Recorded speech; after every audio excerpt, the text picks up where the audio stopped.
ଏବେ ଦିନେ ଆସିଲା ବେଳେ ଇଚ୍ଛା ହେଲା ପ୍ରେମ ଆଉ ବିଚ୍ଛେଦକୁ ନେଇ ଗୋଟିଏ ଛୋଟିଆ କବିତାଟି ଲେଖିବାକୁ। ଘରକୁ ଆସିଲି, କାଗଜ କଲମ ଧରି ବସିଲି, କବିତାଟି ଲେଖିଲି। ଆଶା କରେ କବିତାଟି ଆପଣମାନଙ୍କ ମନକୁ ଛୁଇଁବ। କବିତାର ଶୀର୍ଷକ ସ୍ୱପ୍ନର ଅଭିସାର। ତୁ ଦିନେ ଆସିଥିଲୁ ମୋ ସ୍ୱପ୍ନର ସୌଦାମିନୀଟିଏ ହୋଇ, ହେଲେ ଚାଲିଗଲୁ ଚିହ୍ନା ମୁଲକରେ ଅଚିହ୍ନା ପ୍ରଜାପତିଟିଏ ହେଇ। ତୁ ଦିନେ ଆସିଥିଲୁ ଭିଡ଼ ବଜାରରେ ଏକାକୀ ଚାଲୁଥିବା ବେଳର ସାଥୀଟିଏ ହୋଇ, ହେଲେ ଚାଲିଗଲୁ ଜଣେ ଅଜଣା ଅଚିହ୍ନା ପଥିକଟିଏ ହୋଇ। ତୁ ଦିନେ ଆସିଥିଲୁ ଶୀତୁଆ ସକାଳର ଚା କପର ଝଡ଼ଟିଏ ହେଇ, ହେଲେ ଚାଲିଗଲୁ ଦୂର ରାଇଜକୁ ପରୀଟିଏ ହୋଇ। ତୁ ଦିନେ ଆସିଥିଲୁ ଲାଇବ୍ରେରୀର ଶାନ୍ତ କୋଣରେ ଅଧାପଢ଼ା ବହିର ବୁକ୍ ମାର୍କଟିଏ ହେଇ, ହେଲେ ଚାଲିଗଲୁ ଶେଷ ପୃଷ୍ଠାରେ ଏକ ଅସମାପ୍ତ ଗପଟିଏ ହେଇ।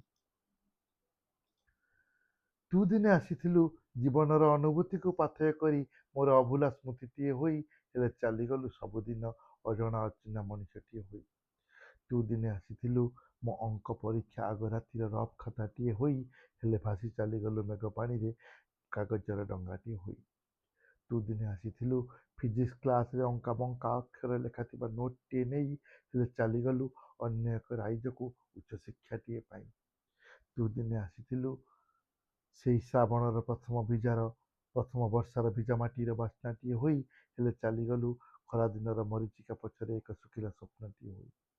ତୁ ଦିନେ ଆସିଥିଲୁ ଅନ୍ଧାରିଆ ରାସ୍ତାର ମିଞ୍ଜି ମିଞ୍ଜି ଷ୍ଟ୍ରିଟ୍ ଆଲୁଅରେ ଧ୍ରୁବତାରାଟିଏ ହୋଇ, ହେଲେ ଚାଲିଗଲୁ ପୁଣି ଥରେ ମୋ ସ୍ମୃତିର ଉଲ୍କାପିଣ୍ଡଟିଏ ହୋଇ।